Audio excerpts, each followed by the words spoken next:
The Armley Gyratory is a key junction on the Inner Ring Road to the west of Leeds city centre. It is estimated that up to 100,000 vehicles pass through it daily. It is hardly the place where you would expect to see a hippopotamus wandering around. But if you were here approximately 130,000 years ago, you very well might have done. At that time it was a much warmer place, and theories proposed that the River Aire formerly flowed through here in a channel south of its present course. The river was probably of greater width at this point too. Back in 1851, this was the location of Longley's brickfield. A brickfield is an open site where bricks are made.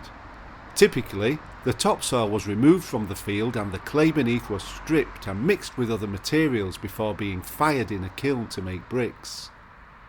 Leeds was booming at that time, and thousands of bricks were needed to build houses and factories. Workers digging clay in the brickfield were astonished by the massive bones they uncovered, which they quickly realised didn't belong to any human or animal alive at the time. They took the larger bones to Henry Denny, the curator at the Leeds Philosophical Society's former museum in Park Row. Denny visited the brickfield and retrieved many more bones, although some of the smaller bones had already been lost. Henry Denny proclaimed them to be the bones of the great northern hippopotamus. The remains discovered at the site in 1851 included parts of 4 hippopotami, a woolly mammoth and an aurochs. In 1852, the bones of 2 more hippopotami were found. One of the skeletons of a hippopotamus, consisting of 122 bones, has become known as the Armley Hippo, although strictly speaking, when the bones were first found, the area was part of Wortley. It was later boundary changes that made this part of Armley. The skeleton has long captured the public imagination, having been on display first as a pile of bones and then as a mount in various museum locations in Leeds since it was discovered.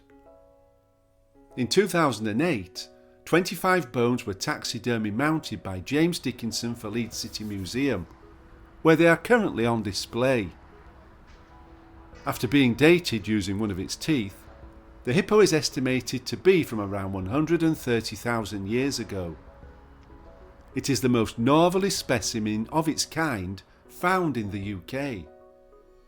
Hippo skeletons are common, but usually only as partial remains, making the Leeds specimen very rare. Given the significance of the find, you may be thinking, what on earth were they doing constructing Armley Gyratory on top of the site? Well, of course, as the clay was removed from the brickfield, any remains were also removed.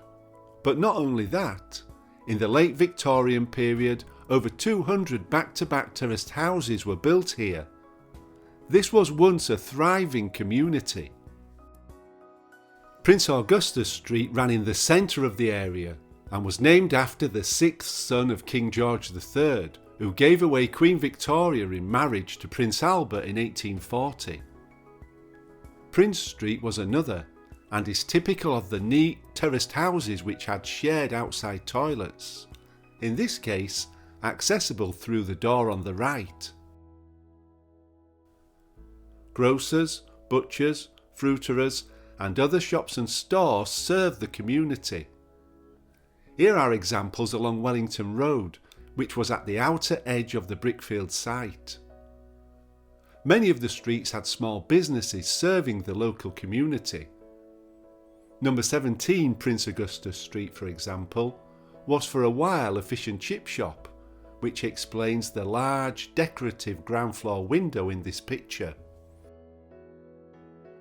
Sadly, all of the buildings on the old brickfield site were included in the 1950s so-called slum clearance plans for the area.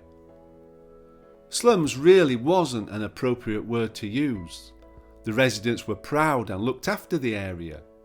It was not uncommon to see homeowners scrubbing their doorsteps and flagstones, as we observe at number 46 Campbell Street, possibly with a small piece of sandstone known as a donkey stone. Like so many inner city areas, the buildings were demolished and communities were lost as Leeds made its claim to be the motorway city.